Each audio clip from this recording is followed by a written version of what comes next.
आप सभी को हमारे YouTube चैनल हिंदी मस्ती भाई मंजीत सर में स्वागत है। हमने अभी वर्णमाला का भाग 1, भाग 2, भाग 3, भाग 4, भाग 5 पढ़ाया और मैंने बोला कि जब उसको प्रोजेक्टर के माध्यम से मैंने सोचा कि आप लोगों के लिए कुछ किया जाए, कुछ नया तरकीब लाया जाए जिससे आप आसानी से समझ सकते हैं कि सवाल मैंने मैटर पढ़ा दिया। टीचर क्या है कि पढ़ा दे रहे हैं, कैसा क्वेश्चन आएगा ये नहीं, आखिर क्वेश्चन समझेंगे हम कि कैसे क्वेश्चन बनते हैं, क्या मामला है क्वेश्चन का। तो आप इस प्रकार से देख सकते हैं और ये आज हम लेकर के आपके बीच आए हैं वर्णमाला का। ऐसे ही हर चैप्टर का मिलेगा आपको, निश्चिंत रहिए, बेहद आसान एवं सरल भाषा में। और जो है कि वर्णमाला का चैप्टर हम लोग पढ़ेंगे, पढ़ लिए हैं, चूंकि इसका प्रैक्टिस सेट किया जाएगा, कम से कम 50 से 100 क्वेश्चन के बारे में जानकारी प्राप्त करेंगे। और ये पीडीएफ आपको बताया जाएगा, जल्द ही आपके पास भी पीडीएफ देने का काम किया जाएगा टेलीग्राम के माध्यम से। अगला जब चैप्टर लेकर के आएंगे उसके बारे में बताया जाएगा। तो स्टार्ट करते हैं। ये जो है कि ऊपर देखेंगे कि इसमें वर्णमाला का हम थोड़ा सा ये वर्णमाला का पढ़ेंगे हम लोग। ये भाग पहले से क्वेश्चन हम पढ़ने का प्रयास करेंगे। इस क्वेश्चन में कुछ करना नहीं है, हम ये जानेंगे कि 4 विकल्प दिए गए हैं, चारों विकल्प में एक ही सही होगा, लेकिन बाकी क्या होगा, क्यों वो नहीं है, उसके बारे में भी जानकारी करेंगे। आप भैया टेंशन नहीं लीजिए। एसएससी जो है आपका, एसएससी और आपका यूपीपी आते आते आपको इतना ब्रांड, इतना जबरदस्त बना दिया जाएगा कि एकदम खूंटा कहा जाएगा कि जब तक तोड़ेंगे नहीं तब तक छोड़ेंगे नहीं। और बेहतरीन तरीके से आज देखेंगे। आज आप देखेंगे, हम सवाल पूछा कि निम्न में कौन सा व्यंजन स्पर्श संघर्ष। पहले स्पर्श संघर्षी में मैं आपको बताया था कि च वर्ग को बोलते हैं। च वर्ग में मैंने बोला था कि अगर वर्ग की बात करेगा तो च वर्ग को बोलेंगे, नहीं तो च, छ, ज, झ की बात किया जाएगा। ये है, इसमें से कोई अगर आपको दिखता, आपने बोला कि अरे मार्ट साहब तो ऑप्शन ए सही बात, कोनो बात नहीं, टिक लगा दिया जी। ये आपको पता ही है कि ह जो है इस पर उसमें व्यंजन है जिसे हम काकल्य वर्ण या काकल वर्ण के नाम से या शहीद व्यंजन कहते हैं। यह और र और व जो है ये आपको पता ही है कि यह अंतःस्थ व्यंजन में आता है, ये अंतःस्थ व्यंजन में, वह अर्धस्वर में आता है, र जो होता है लुंठित होता है। इस माध्यम से हम पढ़ने का प्रयास करेंगे। आगे देखेंगे विसर्ग से बना शब्द। आपको पता है कि अह है, ये देखिए बाबू, अगर लड़का हैंगे ना झाकेंगे तिरछे झकले पर तो बुझा कि मामला वही जगह, ये देख रहे हैं यहाँ पे, ये आपका सही है। अब ऊपर देखेंगे, सवाल आपसे पूछा जा रहा है, सवाल आपसे अब ये पूछा जा रहा है कि देखिए आरआरबी के एग्जाम में पूछा गया 2010 में, ये सब व्यवस्था आपको मिलेगा, आप निश्चिंत रहिए। देखेंगे तालव्य, तालव्य का मतलब तालु से। आपको पता है क, च, ट, ट, प, और यह ट्रिक आपको केवल मंजीत सर के मार्गदर्शन में मिलेगा। मैंने बताया था बाबू केटीएम 2, हमने बोला था याद रखिए केटीएम यानी कि कंठ जो होगा क वर्ग को बोला जाएगा, तालु जो होगा च वर्ग। भैया पूछा है तालव्य, तो बाबू हो ये वाला ऑप्शन क्या होगा आपका, सही होगा। अगर ये होगा तो दंत होगा, अगर ये म, फ, भ अगर देखेंगे तो ये अगर नियमता देखे तो ओष्ठ के, जड़ आपका च वर्ग में आएगा तालु में, इसलिए ऑप्शन आपका कौन सा सही है, सी सही है। आगे देखेंगे, आगे आपका टॉपिक ये दिया है कि इसमें कौन वर्ण घोष नहीं है। घोष नहीं है इसका मतलब क्या है, अघोष। घोष नहीं इसका मतलब क्या है, अघोष है। अगर ऐसे भी नहीं पता है तो कह रहा है कि कौन सा घोष नहीं है, तो जब कौन सा घोष नहीं है बाबू, तो अब आप जानिए कि आखिर घोष होता क्या है। मैंने बताया था यह 3, 4, 5 लवर है सघोष का, लवर है सघोष का बाबू। तो देखिएगा य से य, ह से ह, आप प्रत्येक वर्ग का तीसरा, चौथा, पांचवा, ल पूरा, ल व र, अब बाबू स से सभी स्वर, ये जो होता है ये घोष है। देखिएगा इसमें बाबू र आ रहा है, यानी कि ये घोष है। पूछ रहा है कि कॉमन नहीं है, नहीं है, नहीं है, लेकिन जब हम विकल्प नहीं देखते हैं, यहाँ नहीं तक नहीं पूछेंगे, आपके मन में चल कर रहे ससुराई तक घोषे ना पूछा है जी, तब टिक लगा देंगे, आगे चल देंगे, बोलेंगे 1 नंबर फिक्स है। लेकिन देखिए सवाल को पढ़िए पूरा, कह रहा है कि कौन नहीं, यानी कि ये है ल, ये भी है। ये कह रहा है कि प्रत्येक वर्ग का तीसरा, चौथा, पांचवा, तो पहला में है, यानी कि इसमें पहला नहीं आ रहा है, इसका मतलब यही घोष नहीं, यही ऑप्शन विकल्प आपका क्या होगा, सही होगा। अब देखिएगा ये सहरिया वाला स ध्वनि का उच्चारण स्थान आपको पता है कि यह उष्म व्यंजन, हाँ उष्म व्यंजन है। उष्म व्यंजन में आपको पता है कि तालव्य श, मूर्धन्य श, दंतव्य श और ये ह जो होता है यह उष्म व्यंजन होता है। इसका नमो है तालव्य समन तालु से, मूर्धन्य समन मूर्धा से, दंती समन ह बोलबा तो बाबू तनी टानी के बोलक पड़ी, पूछा था ये वाला स का, तो ये बताइए तालव्य है कि नहीं है? यही है। मूर्धानी होता है तो मूर्धा होता है। अब देख रहा है इस प्रकार से आगे आप देख सकते हैं कि दिया है कि निम्न में से कौन सा व्यंजन पार्श्विक है। पार्श्विक आपको पता ही है कि पार्श्विक किसको बोलिए, पार्श्विक में आपका क्या आता है? ल आता है, यानी कि बी सही है, ए बी सी डी इतना जबरदस्त हम पढ़े लिए हैं और पढ़ाई दिया गया है, तैयारी कर लिया गया है, उसमें कोई दिक्कत नहीं। अब आगे देखिएगा, कह रहा है कि निम्नलिखित में से कौन एक संयुक्त व्यंजन नहीं है। अरे बाबू तो संयुक्त व्यंजन होता है 4 गो, जिसको हम बोलते हैं मिश्रित व्यंजन। तो इनकी संख्या 4 एगो कछ, एगो तर, एगो ज्ञ। अब बाबूजी के अगवा लागेला सर, ये हो गया 4 गो। तो देखिएगा कछ को पढ़े हैं हाफ मूर्धानी सो, और तरह पढ़े हैं हाफ तो धंधरो, अज्ञा पढ़े हैं हाफ जो धनिया, और सर पढ़े हाफ तलाबी सो धंधो। ए बाबू इहो नहीं के पूछले तो कुछ मामला दूसर बा। ये पूछले बा कौन संयुक्त व्यंजन नहीं है? हो बा, हो बा का नहीं है जी, हई नहीं है। लड़का बोलेगा माट साहब ये संयुक्त व्यंजन नहीं है तो का है? तो वक्त नहीं, पागल है का जी? ये को इसको पता होना चाहिए कि सर ये तो उसमें व्यंजन है, सर ये तो मूर्धा से बोला जाता है, इसलिए इसका नाम है मूर्धानी सर। ये देखिए हमने बोला कि जब पढ़ाए होंगे भाग 5 में कि स्वरों का क्रम, व्यंजनों का क्रम, आपने पढ़ा होगा कि कुछ हिंदी शब्दकोश में क के बाद आता है त्र, त के बाद ज्ञा, ज के बाद स्र, स के बाद। तो इस तरीके से आप देखेंगे, समझेंगे और आपको समझ में आ रहा है कि हाँ वाकई में हमने पढ़ा है। अब देख सकते हैं इस प्रकार से दिया है यर अलावा किस वर्ग के व्यंजन है? भैया तालव्य, तालव्य में च वर्ग आता है बाबू, ओष्ठ में बाबू आता है, आपको पढ़े हैं ओष्ठ में आपने पढ़ा होगा, छोटा हूं बड़ा हूं को पढ़े होंगे, ओष्ठ के अंतर्गत आता है।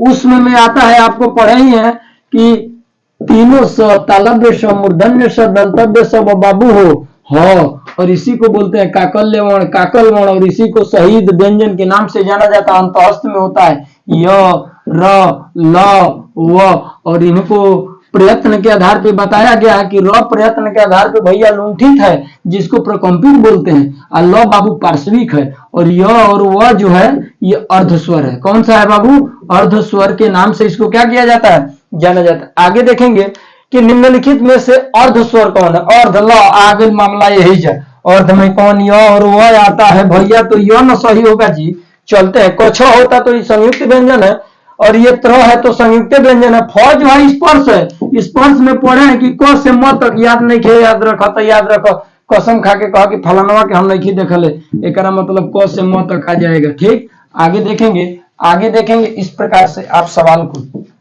आराम से देखते जाइए, न हो तो स्टॉप वीडियो को स्टॉप करिए और देखिए, दिमाग लगाइए और देखिए कि हमारा कितना सही बन रहा है जी। निम्नलिखित में से कौन व्यंजन पार्श्विक है? अभी बताए हैं कि ल को पार्श्विक बोला जाता है, र को लुंठित, र को बोलते हैं लुंठित, या बोलते हैं प्रकंपित, या बोलते हैं प्रकंपित, ये होगा र। अब आगे चलते हैं भैया, हम भाषा विज्ञान के दृष्टि से बड़ाऊ का जी हम छोटाऊ भी पढ़ेंगे, छोटका बड़का उल्लू पढ़ेंगे, छोटका उल्लू नहीं पढ़ेंगे। अरे हम 9 जानते हैं, 6 नहीं जानते हैं? नहीं, सब जानते हैं। आगे देखिए, अब देखिए मामला हुआ खराब। अब ये देखिए, पहले बड़ाऊ को जानिए, पहले तो देखिए ये दिया कि कौन पश्च है, विपरीत है, अग्र है, संवृत है, अग्र है, पश्च है। पहले तो भैया देखिए, अग्र में आपको पता है कि पढ़ाए होंगे जिह्वा के आधार पे 3 प्रकार के। एक आपने पढ़ा होगा अग्र स्वर, एक आपने पढ़ा होगा मध्य स्वर, और एक पढ़ा होगा आपने पश्च स्वर। अग्र स्वर में पढ़ा होगा जीभ आगे की तरफ जाएगी, बोलते हैं ए ई, जीभ जाता है, इसका मतलब ए, छोटी ई, बड़ी इसमें आता है, मध्य में अ आता है। ठीक, पश्च में बाकी जो बच गया शेष ये आता है। अब आप कहेंगे अग्र में, अग्र में ए आए छोटी बड़ी। पहली बात बताइए बनाऊ इसमें दिख रहा नहीं, तो अग्र वाला जितना है पहले काट दीजिए, विकल्प में हटा दीजिए, दूगो खत्म ना जी। अब रहा सवाल पक्ष है कि नहीं है, तो देखिए और तो इसमें हो गया, पक्ष तो है, या तो ये होगा नहीं तो ये होगा। अब सवाल रहा विपरीत है कि संवृत है, ये देखना है भैया विपरीत है कि संवृत है। तो एक बात जानिएगा, अग्र का हमने बताया था, याद करने का तरीका इसमें देख लीजिएगा। आ छोटा हूं, बड़ा हूं, ओ, और आएगा आपका औ, ये आएगा। मैंने तरीका बताया था, पहले तो जानिएगा 4 गो है, एगो है 5 गो, आप 5 गो 10 गो तो लिखवाए होंगे बाबू कि उच्चारण के आधार पर स्वरों की संख्या 10 होती है। इसी में री का बात नहीं किया गया। किसका बात नहीं किया गया? री का। अब देखिए मैंने याद करने का तरीका सिंपल बताया था कि छोटका लइकवन के कुछ बोलबो बेक झापड़ मारबो तो के मार ना पाई, ढेला चलाई रिगा के भाग कही कि ई एकरा मतलब जीभिया बाबू आगे जाती है, एकरा मतलब अग्र स्वर। बोला तला अ बीच में अटक जाते मध्य स्वर, ए बाबू ए हमार करे जाके पुनई। अब बाबू हो जवन बच गया ना, वह है पक्ष स्वर। वह का है पक्ष स्वर। लड़का बोला सर जी मामला कहीं गड़बड़ा जाएगा, तो हम कहेंगे बात बुर्बक चुप रह। आपको बस याद रखिए। अब बाकी 3 खाने जवन दिख रहा है, 3 खाने देख लीजिए। आ यो 3, छोटाऊ भी 3, बड़ाऊ भी 3, वो भी 3, ओ भी 3, नौ चारों और 3 एक मतलब होगा पक्ष स्वर। कहानी देखो बाबू, जिहवा के आधार पे कहानी बे हेंगा बीच में टर्न ली, हेंगा कोई बीच में ली टर्न ली, एक मतलब आगे जाई, बीच में रुक जाई, पीछे जाए, पीछे मैंने गर्दन के पीछे ना बस वही जाते खसक जाए, हल्का सा टर्न ली। ठीक, यही के कौन जला अग्र। तो अब देखो ये तो क्लियर हो गई कि या तो ये पक्ष स्वर है या ना तो है। संवृत में देख लो, संवृत में क्या होता है, हम पढ़ाए हैं कि छोटकी या बड़की या उल्लू को लेकर साथे उड़ गई। स से संवृत, साथे उड़ गई, छोटकी या बड़की या उल्लू को लेकर साथे उड़ गई, स से संवृत। यानी कि ये वाला आपका होगा पक्ष संवृत। ये हम इसलिए बता रहे हैं ताकि 20 गो करेंगे, 30 गो करेंगे, लेकिन बेहतरीन से पढ़ने का प्रयास करेंगे। आगे चलते हैं। इस तरीके से सवाल आपको समझ में बिल्कुल आना चाहिए। प्रयास किया जा रहा है कि आपको अच्छा से अच्छा बताया जाए। अब देखिए सवाल लाजवाब है, काम भी लाजवाब होगा। वह का उच्चारण स्थान आपसे पूछा है, मैंने पढ़ाया होगा कि वह का उच्चारण स्थान दंत्योष्ठ है। दंत प्लस ओष्ठ है, दंत प्लस ओष्ठ है, इसीलिए यह दंतोष्ठ है। ओष्ठ वाला में है बाबू छोटा हूं और बड़ा हूं, और दंत में है आपका तो वर्ग वाला, तो वर्ग वाला है। कंठोष्ठ में कंठ और ओष्ठ है, इसका मतलब ओ होगा और औ होगा। कहानी कैसे होगा इसकी भी चर्चा करेंगे। फिलहाल आपका व के लिए उच्चारण स्थान होगा दंत्योष्ठ, दंत और ओष्ठ। कह रहा है कि कौन सी ध्वनि महाप्राण है। महाप्राण आपको पता है कि प्रत्येक वर्ग का दूसरा और चौथा जो होता है महाप्राण होता है, और प्लस उष्म व्यंजन, प्लस आपका उष्म व्यंजन। उष्म व्यंजन आपको पता है इसको संघर्षी कहते हैं। तलव्य श, मूर्धन्य श, दंतव्य श, और कहानी होगी हॉकी। इसमें अगर हम देखते हैं, तो ये जो कहानी आपकी दिखी महाप्राण में, तो ये बताइए प्रत्येक वर्ग का दूसरा क ख है, क ख ग घ, चौथा भी है, च छ ज ये नहीं है, च छ ज झ ये है। इसका मतलब ये भी है महाप्राण, ये भी है, ये भी है, लेकिन ये नहीं है। इसका मतलब यही आपका क्या होगा, सही होगा। यही आपका सही होगा। दिया है कि किस वर्ग का उच्चारण स्थान कंठ और तालु होता है। भैया कंठ प्लस तालु, यानी कि इस उत्तर होगा ए। क्यों होगा कि मैंने बताया था कि अ और आ होगा, यह बोला जाता है कंठ से। मैंने बोला था आपका छोटी ई बड़ी बोला जाता है तालु से, ये होता है तालु से। बिहार में लालू आएंगे कि नहीं आएंगे, लेकिन ये तालु से होता है। ठीक है। अब देखिए छोटा हूं बड़ा हूं होता है जो है कि ओष्ठ से। अब देखिए ए और अ की कहानी हो गई। तो बाबू जब ए है तो आपको पता है कि जैसे बोलते हैं महेश, तो तुर के जवाब आता है महाधनुष, जवाब आता है महाधन। ये बताइए पहला शब्द का अंत में आ लौका, दूसरा शब्द के प्रारंभ में बड़ी लौका। कुछ लड़का बोलता है सर जी हम गड़बड़ा जाते हैं कि छोटी कब होगा बड़ी कब होगा। तो बाबू सहरिया वाला सौ बोलता है कि हमारे बाजार में केवल बड़की आएंगी। इसका मतलब यह सदैव बड़ी का प्रयोग करेंगे हम, सदैव किसका, बड़ी का। तो अब देख लीजिए, अब जब आ और ई, तो आ का पढ़े है कि कंठ है, और छोटी बड़ी का पढ़े है कि तालु है, इसलिए कंठ प्लस तालु का उच्चारण स्थान ए और क्या होगा, अय होगा, और ये कंठस्थ होगा, इसलिए कि अ धन उ मिलता है तो ओ बनाता है। तो अ जो हो गया ये कंठ है, और उ जो हो गया ओष्ठ है, इसलिए कंठस्थ। आगे देखेंगे, अब ये देखेंगे तो ये देखिए उच्चारण स्थान इसका कंठ और तालु होगा। ठीक है, आप देखेंगे निम्न में कौन सा व्यंजन संघर्षी है। आपको पता है कि उसमें व्यंजन को संघर्ष कहते हैं, ये वाला होगा ऑप्शन आपका सही होगा। या आप इस सभी वीडियो में आपको दिखाया गया है, पढ़ाया गया है, आप उसको पढ़िए, बिल्कुल सवाल बिल्कुल बनेगा एकदम। कह रहा कि निम्नलिखित में से कौन वह अंतःस्थ नहीं है। अंतःस्थ आपको पता है कि य र ल व होता है, यह है, ये है, र है, ये है, वह है, ये ह नहीं है, इसलिए कि उसमें व्यंजन है, यही आपका विकल्प सही होगा। अब आगे देखेंगे अघोष वर्ण।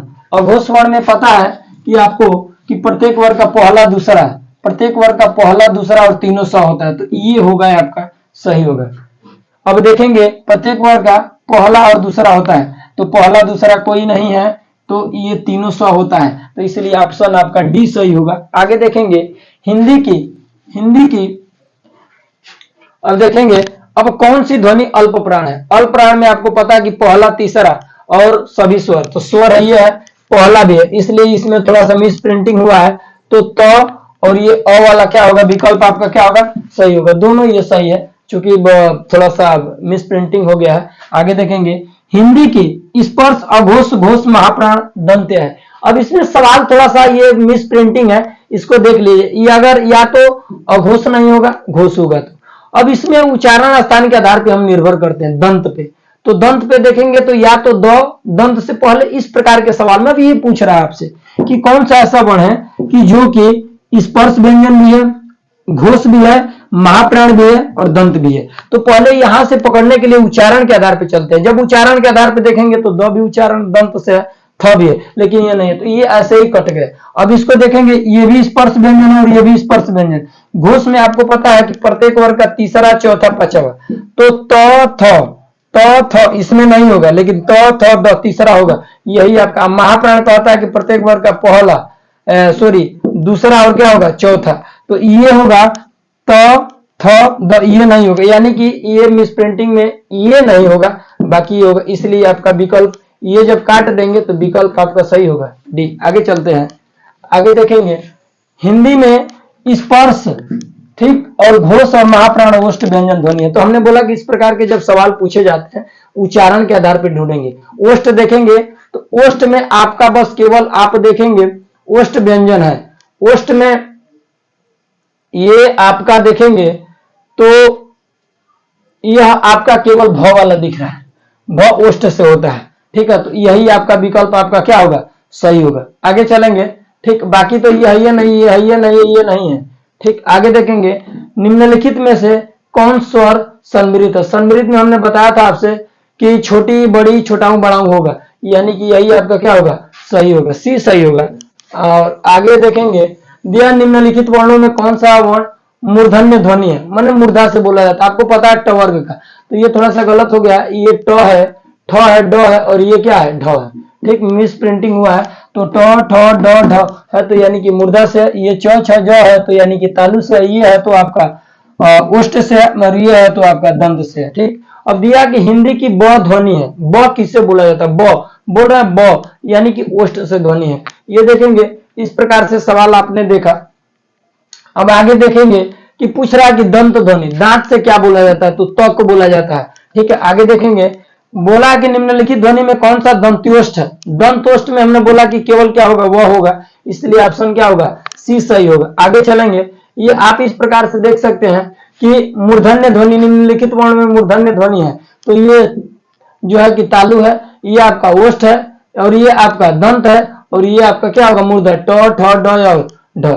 आगे चलेंगे, निम्न में महाप्राण वर्ण है, निम्न में महाप्राण वर्ण है। इसमें क्या होगा कि आप इसमें महाप्राण वर्ण का मतलब ये होगा कि आपको पता है कि प्रत्येक वर्ग का जो है कि दूसरा और चौथा, दूसरा और चौथा, और इसमें उसमें व्यंजन आएंगे। तो दूसरा और चौथा में दूसरा आ गया, यानी कि यही क्या होगा, सही होगा, यही आपका हो जाएगा सही। आगे देखेंगे, दिया कि हिंदी में, हिंदी शब्दकोश में अंग व अ किस वर्ण के साथ आता है, तो किसके साथ आता है, अ के साथ, इसलिए कि अ है अंग हो गया, इसको हटा देंगे तो अ हो गया, इसको हटा देंगे तो अ, इसलिए ऑप्शन आपका बी सही है। आगे देखेंगे, निम्न में कौन सा शब्द अमात्रिक, अमात्रिक का मतलब अ का प्रयोग हुआ है, यानी कि इसमें कोई मात्रा ना हो, तो देखेंगे कारखाना में आ का मात्रा हुआ है, अमित में ई का मात्रा भी हुआ है, आ का मात्रा भी, चौचाना में आ का मात्रा, लेकिन कलरों में अमात्रिक है, कोई मात्रा नहीं, इसलिए ऑप्शन आपका क्या है, सी सही है। आगे चलेंगे,